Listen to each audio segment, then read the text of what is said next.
De nuevo a Negocios Televisión, bienvenidos a este espacio informativo, atentos a todas las últimas horas con el foco puesto en Donald Trump. El presidente de Estados Unidos abre la puerta a un ataque inminente contra Irán. Dice, bueno, pues que la ayuda ya está en camino. Enseguida les contamos el giro inesperado por parte de China. Vamos a contarles la respuesta de Rusia, que por cierto está rechazando estas amenazas de ataques de Estados Unidos en un momento en el que también hay que mirar a Venezuela con un posible crimen de guerra por parte de Estados Unidos, con la mirada puesta también en Groenlandia. Nosotros vamos a empezar con las últimas horas. Vamos a empezar contándoles que China ha comunicado a algunas empresas tecnológicas que aprobará la compra de chips de inteligencia artificial H200 de Nvidia solo en circunstancias especiales, como por ejemplo laboratorios de investigación y desarrollos universitarios, es lo que informa The Information. La medida sugiere que Pekín está priorizando la protección de su industria nacional de chips por encima de un acceso más amplio a hardware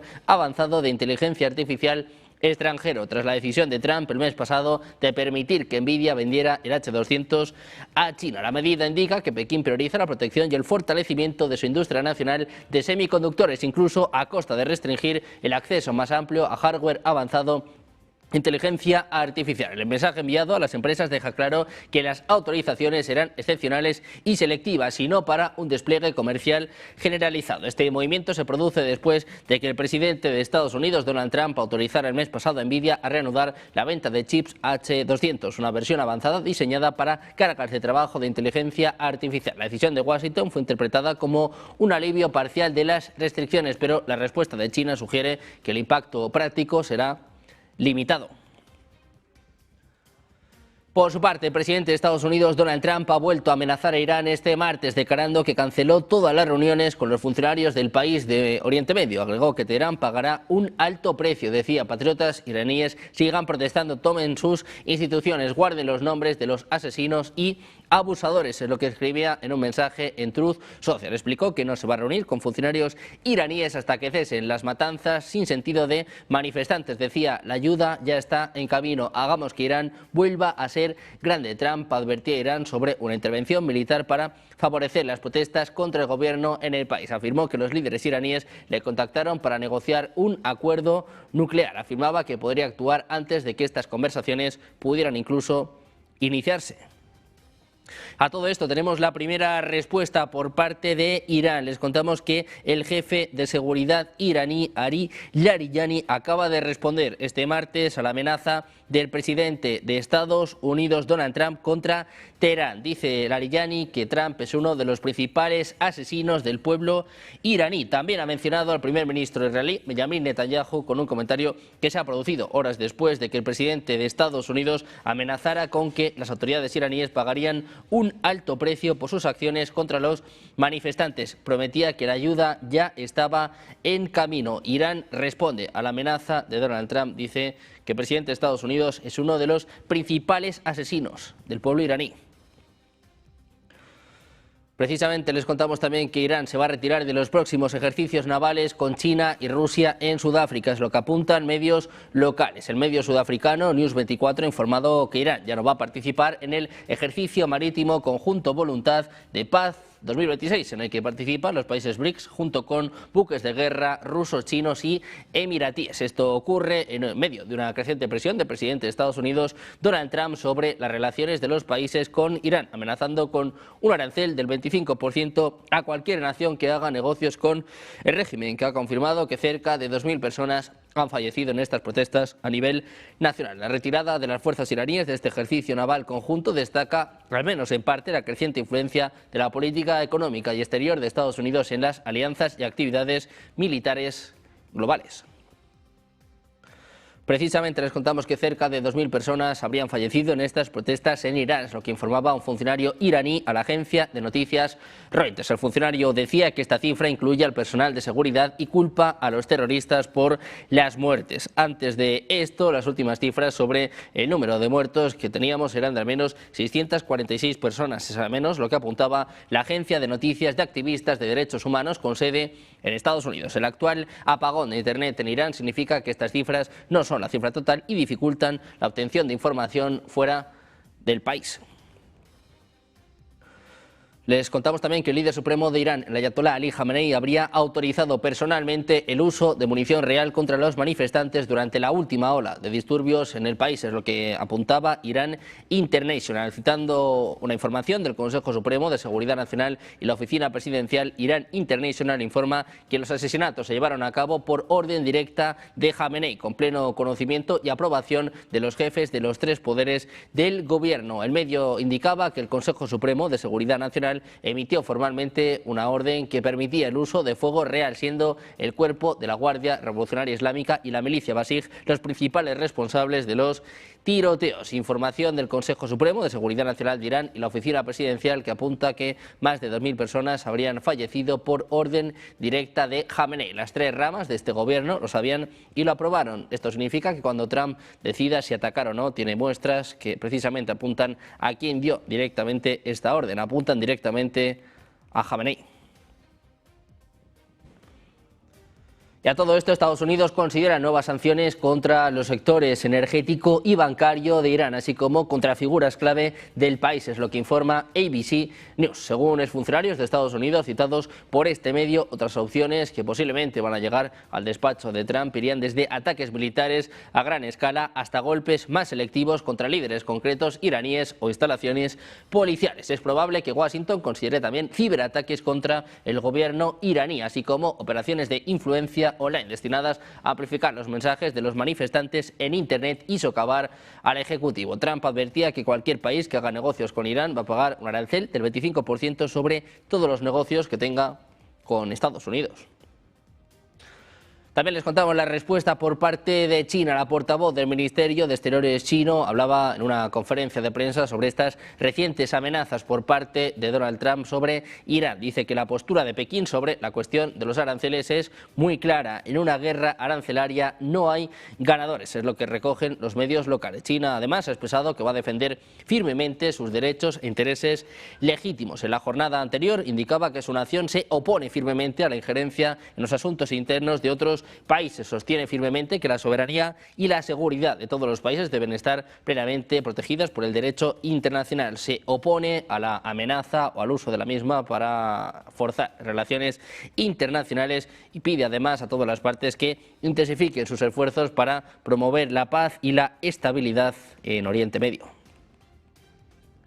Además, les contamos que un portaaviones de Estados Unidos desplegado en el mar de China Meridional realizó recientemente ejercicios con fuego real para probar su última línea de defensa ante la creciente amenaza de misiles de China, diseñados para hundir buques de guerra y contrarrestar la presencia militar de Estados Unidos en el Pacífico. La Armada de Estados Unidos dijo que el portaaviones US Abraham Lincoln y su grupo de ataque estaban realizando operaciones de rutina en el mar de China Meridional como parte de patrullas regulares en la región más amplia del Indo-Pacífico para promover esta paz a través de la fuerza. Una imagen publicada por la Marina de los Estados Unidos este domingo muestra al Abraham Lincoln disparando un cañón Gatling de 20 milímetros, conocido como sistema de armas de cercanía, durante estos ejercicios de fuego real mientras transitaba por un lugar no revelado en el mar de China Meridional el pasado 8 de enero.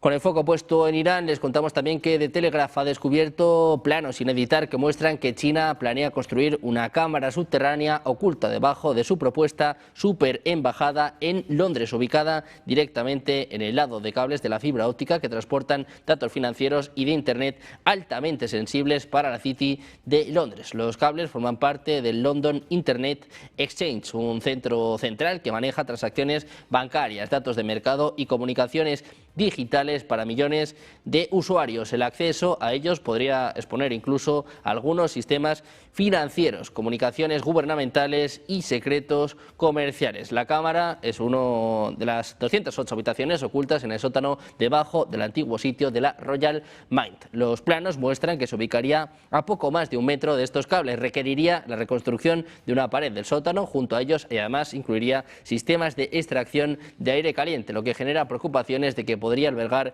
equipos informáticos avanzados. Los expertos en seguridad advierten que la proximidad podría permitir que los cables sean intervenidos o monitoreados sin ser detectados, una técnica de espionaje establecida desde hace mucho tiempo. Mientras tanto, Rusia atribuye la actual situación interna en Irán a la presión sancionadora de Occidente en medio de las protestas violentas en el país persa. Según la portavoz del Ministerio de Exteriores ruso, María Zaharova, las medidas ilegales aplicadas durante años dificultan el desarrollo del país y generan problemas económicos y sociales que afectan sobre todo a los ciudadanos de a pie. Según la Cancillería rusa, fuerzas externas hostiles intentan aprovechar esta tensión social para desestabilizar y destruir el Estado iraní, dice literalmente. Se aplican los tristemente célebres métodos de las revoluciones de colores cuando una protesta pacífica se convierte en disturbios crueles y sin sentido, dice además, con asesinatos de agentes del orden y de simples ciudadanos, es lo que apunta esta portavoz, añadiendo que esto ocurre por la acción de provocadores especialmente entrenados y armados que actúan siguiendo instrucciones desde el extranjero. La cartera diplomática rusa condena firmemente el subversivo injerencismo exterior en los procesos políticos internos de Irán. Dice que el gobierno del país muestra disposición a un diálogo constructivo con la sociedad en la búsqueda de vías eficaces para neutralizar las consecuencias socioeconómicas negativas de esta política hostil de Occidente. También les contamos que los iraníes finalmente han podido llamar al mundo exterior este martes por la mañana, más de 4 días y medio después de que el régimen iraní impusiera un apagón de comunicaciones para reprimir las crecientes protestas contra el gobierno. Por primera vez desde el viernes se pudieron hacer llamadas internacionales desde sus teléfonos móviles. Sin embargo, quienes residían fuera de Irán no pudieron realizar llamadas al país. Internet y los mensajes de texto también seguían bloqueados. El apagón lleva más de 108 horas, según apunta NetBlocks. El apagón de comunicaciones se impuso cuando las autoridades iraníes iniciaron una violenta represión para reprimir el levantamiento que arrasaba el país.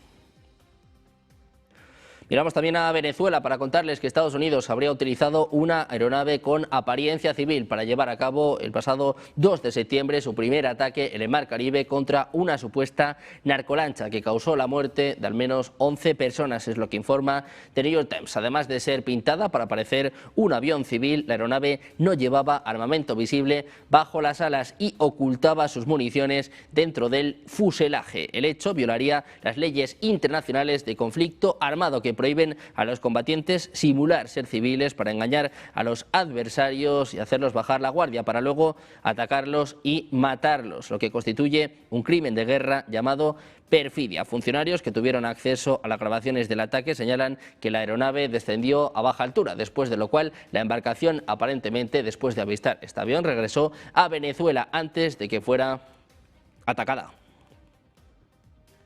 También les contamos que según varios informes Estados Unidos estaría llevando a cabo un nuevo arma secreta, un dispositivo que emite ondas de radio pulsadas. Su desarrollo y prueba costaron una suma de 8 cifras. El síndrome de La Habana se refiere a un conjunto de síntomas graves reportados por diplomáticos y personal militar en Estados Unidos desde 2016. Describe dolores de cabeza repentinos, mareos, náuseas, desorientación, así como problemas de audición, visión y memoria. Este arma secreta que causa estos síntomas podría haber sido utilizada contra Estados Unidos por agentes de inteligencia rusos. Los primeros casos se registraron en La Habana. Durante la operación para capturar a Nicolás Maduro, Estados Unidos podría haber utilizado un arma acústica o de microondas desconocida. Esto fue afirmado por uno de los guardias de Maduro. Según él, todos los sistemas militares venezolanos primero se desconectaron, después de lo cual aparecieron drones y helicópteros con soldados de Estados Unidos. Dice que luego se utilizó algo así como una potente onda de sonido. Las personas comenzaron a sangrar por la nariz, algunas vomitaron sangre, muchas se desplomaron y no pudieron moverse. Un exoficial de inteligencia de Estados Unidos confirmaba que las armas de energía dirigida basadas en microondas o láser han existido en el arsenal de Estados Unidos durante mucho tiempo. Miramos también a la presidenta encargada de Venezuela, Delcy Rodríguez. Reiteraba que está al frente del Ejecutivo venezolano después de que Donald Trump publicara una imagen manipulada de su perfil en la que se atribuía el cargo de presidente interino de Venezuela. Rodríguez subraya que en Venezuela hay una presidenta encargada y calificaba a Nicolás Maduro como un rehén de Estados Unidos. Aquí, en Catialamar, fue una de las zonas más impactadas por la agresión ilícita, ilegal del gobierno de los Estados Unidos contra el pueblo venezolano. Desde acá, bueno, nosotros ratificamos y reafirmamos la soberanía y la independencia de Venezuela. He visto por allí caricaturas en Wikipedia de quién manda en Venezuela. Bueno, aquí hay un gobierno que manda en Venezuela, aquí hay una presidenta encargada y hay un presidente rehén en los Estados Unidos. Y gobernamos junto al pueblo organizado, junto al poder popular.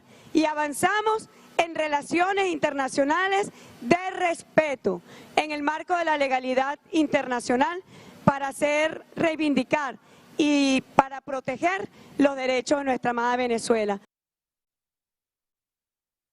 Precisamente hablando de Venezuela, les contamos que Donald Trump va a recibir a la líder opositora María Corina Machado este jueves 15 de enero en la Casa Blanca. El encuentro tiene lugar después de que Trump adelantara la semana pasada que planeaba abordar el papel de Machado en el futuro de Venezuela tras la captura de Nicolás Maduro y en medio de las actuales negociaciones de Washington con el gobierno interino en Caracas. La visita de Machado también se produce después de que Trump descartara a la opositora para liderar por el momento el país suramericano y en su lugar eligiera reconocer a la presidenta interina, la chavista Delcy Rodríguez, con quien ha pactado la gestión de la venta de millones de barriles de crudo. Pendientes de Venezuela, con el foco puesto en Groenlandia, mirando sobre todo estas amenazas de Trump contra Irán. Vamos a hacer una pequeña pausa, 2 minutos, y enseguida más información. Negocios Televisión.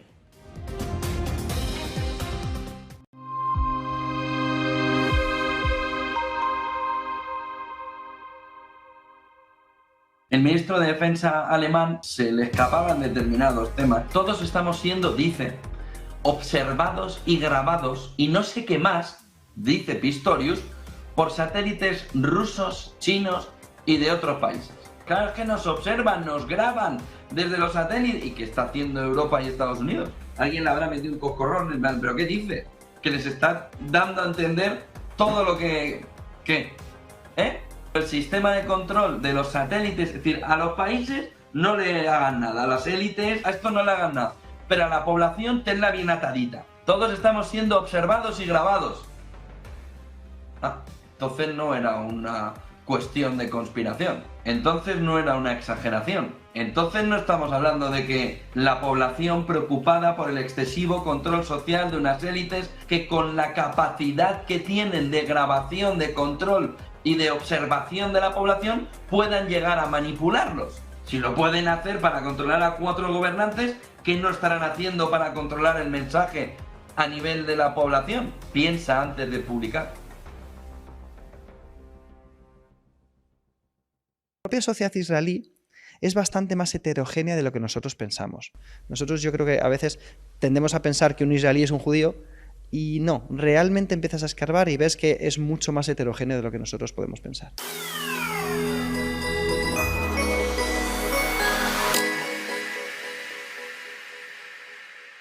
No se puede rescatar, y España, que va por el mismo camino, tirando de gasto público, de inmigración y de fondos europeos, con lo que después nos vamos a encontrar con un gigantesco agujero fiscal todavía mayor al que ya existe.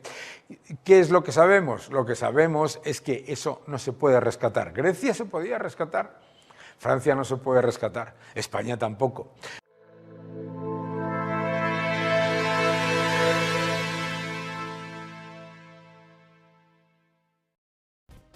Seguimos en Negocios Televisión, seguimos pendientes de todas las últimas horas con Irán respondiendo a estas amenazas de Trump, hablando prácticamente de un ataque inminente, llamando a los manifestantes a seguir protestando. Nosotros vamos a poner el foco también en Groenlandia, respuestas por parte de Dinamarca, también por cierto de Groenlandia, a la espera de esta reunión clave mañana en Estados Unidos. Dice el presidente groenlandés que si tienen que elegir entre Dinamarca y Estados Unidos, eligen Dinamarca, es lo que afirma este martes el presidente autónomo de Groenlandia desde Copenhague junto a la primera ministra danesa. Decía, no es fácil afrontar una presión inaceptable y de nuestro aliado más próximo, pero todo indica que lo peor está por venir, es lo que apuntaba Frederiksen en alusión a las pretensiones de Canadá por parte de Trump de hacerse con el control de la isla por las buenas o por las malas. Esta es la respuesta de Groenlandia. Dice que si tiene que elegir se queda con Dinamarca. Nu står vi med en geopolitisk krise, og hvis vi skal vælge mellem USA og Danmark her og nu, så vælger vi Danmark. Vi vælger NATO, vi vælger kongeriget Danmark, vi vælger EU.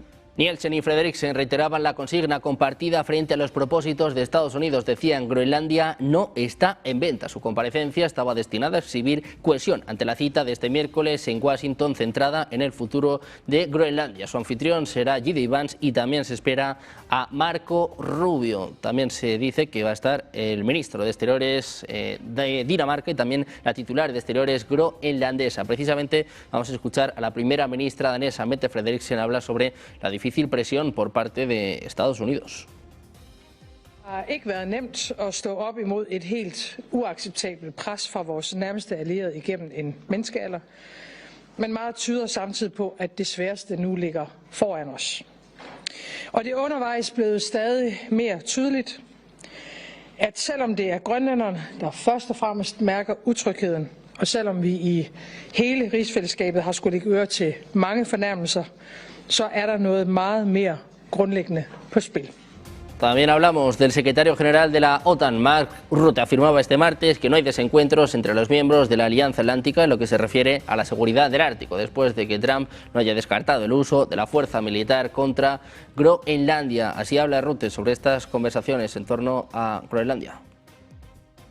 Is it, sir, is it unthinkable, as unimaginable, the words we used to use, that one ally could take up arms against another inside NATO?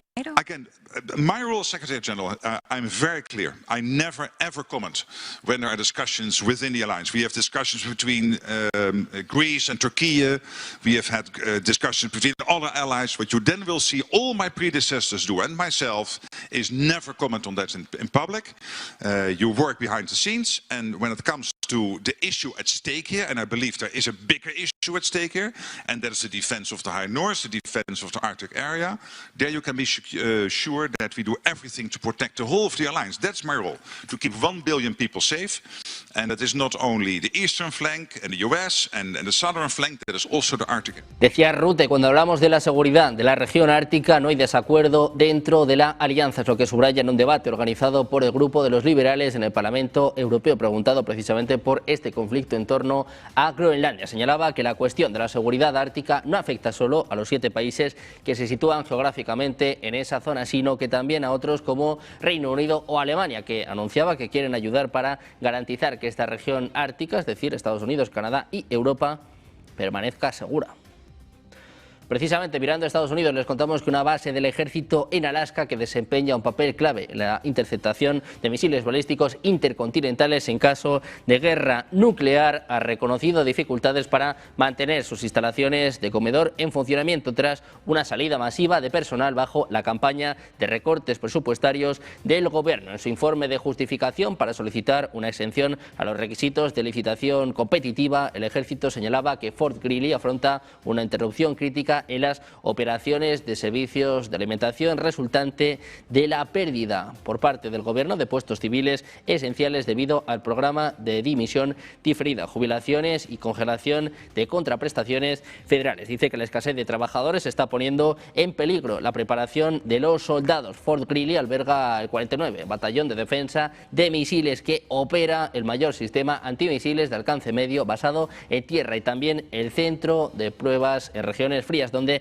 se evalúa la resistencia del equipo militar a temperaturas extremas, en lo que reporta el portal Stars and Stripes. Dice que sin un comedor operativo a los militares y empleados gubernamentales se les va a negar el acceso a comidas preparadas en la instalación. Dice además que eso va a repercutir negativamente en su preparación física y cognitiva y que va a contribuir a un rendimiento degradado durante el adiestramiento y el cumplimiento de las tareas habituales. Miramos también a Rusia, donde el presidente de la Duma o Cámara de Diputados rusa, Vyacheslav Volodin, ha denunciado hoy el peligro de un mundo sin reglas y la violación de la soberanía de los países, sin aludir directamente al presidente de Estados Unidos, Donald Trump. Dice que la nueva regla es un mundo sin reglas y que esto está causando graves problemas y tensiones, en lo que apuntaba Volodin, reabriendo las sesiones tras la pausa navideña. Un estrecho colaborador desde hace años del presidente ruso, Vladimir Putin, consideraba que a día de hoy se están erosionando los principios del derecho internacional acuñados tras la Segunda Guerra Mundial. Culpaba de ello a los países occidentales. También les contamos una nueva noche de ataques de Rusia en varias regiones de Ucrania. Los drones y los misiles rusos han impactado en Odessa, Zaporilla y Kharkov, donde han dejado al menos 4 muertos y 6 heridos de distinta consideración. En total, Rusia ha lanzado 25 misiles y cerca de 300 drones de distintos tipos que tuvieron entre sus principales objetivos infraestructuras energéticas ucranianas. El Ministerio de Defensa de Rusia ha confirmado este martes el ataque masivo perpetrado anoche contra la infraestructura energética ucraniana en represalia por lo que llamó ataques terroristas cometidos por Kiev en territorio ruso. Dice que en respuesta a estos ataques de Ucrania contra objetivos civiles en territorio de Rusia, esta noche las Fuerzas Armadas asestaron un ataque masivo con armas de alta precisión de emplazamiento terrestre y también aparatos no tripulados, en lo que apunta el comunicado castrense. Moscú subraya que los objetivos de este ataque fueron instalaciones de la infraestructura energética utilizada en interés del ejército ucraniano y las empresas de la industria militar. Por su parte, el presidente ucraniano Volodymyr Zelensky pedía este martes a sus aliados que estrechen el cerco sobre la llamada flota fantasma rusa que el Kremlin utiliza para burlar las sanciones a sus exportaciones petroleras. Advertía de que Rusia trabaja para incorporar a ella nuevos barcos después de que una quinta parte de las naves hayan dejado de operar debido a las medidas de Kiev y sus socios, es lo que informa la agencia EFE. Zelensky agregó también que reducir los ingresos que Moscú obtiene con esta práctica sería clave para hacer daño, para poder forzar a Rusia a tomarse en serio el proceso de paz y ayudaría a avanzar también en el proceso diplomático para poner fin a esta guerra. También les contamos que 2 tanqueros fueron atacados en las proximidades a la terminal del consorcio del oleoducto del Caspio en el Mar Negro, es lo que informan tanto la agencia Bloomberg como RIA Novosti. Los buques, el Delta Harmony y Matilda, se encontraban en la zona de espera próxima a la terminal. Según Bloomberg, los tanqueros debían cargar crudo kazajo y aguardaban sus respectivos turnos para recibir la partida asignada. Por su parte, RIA Novosti reporta que los barcos sufrieron daños en el equipo de carga como resultado del ataque de drones ucranianos, pero no han perdido su flotabilidad. Los buques fueron fletados por los consorcios rusos, en concreto KPO y TCO. La compañía Kaz Munay Gas confirmaba que el tanquero Matilda fue atacado cerca de una instalación del KTK y que el dron provocó una explosión sin incendio posterior, además de que no hubo heridos entre los miembros de la tripulación. Una evaluación preliminar indica que el barco sigue siendo plenamente navegable y que no presenta daños estructurales graves. Su operación de carga en la terminal estaba programada para el próximo 18 de enero. Les contamos también que Francia está preocupada por el ritmo y la magnitud del programa de rearme alemán, que genera miedo y preocupación en Francia, donde temen que pueda quebrar el equilibrio de fuerzas de la región y debilitar la posición de la industria local. Es lo que informa este martes la agencia Bloomberg. De acuerdo con este medio, el clima en Francia es esquizofrénico. Por un lado, se recibió con alivio la decisión de Berlín, pero por otro existe preocupación en que el complejo militar e industrial alemán se convierta en líder europeo gracias a la capacidad financiera del país germano. A medida que crezca su poderío militar, también podría aumentar la influencia política de Berlín. Dicen que Francia se encuentra en un estado frágil, que Alemania se está comprometiendo con tanta determinación en lo que concierne al gasto en defensa, que está creando una preocupación en Francia, y es que podrían quedarse al margen. Dice que la fragilidad interna está debilitando el peso geopolítico de Francia.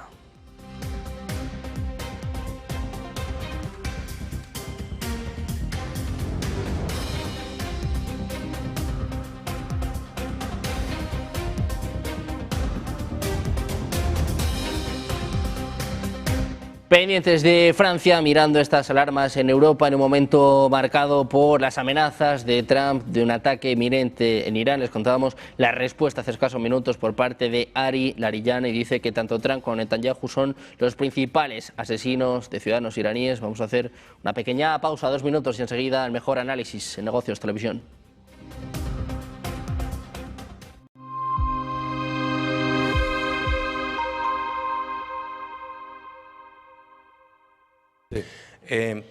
Europa, pues Europa, lo que hemos dicho siempre, es decir, es un continente con los mismos vicios que los franceses, atemperados. Ya.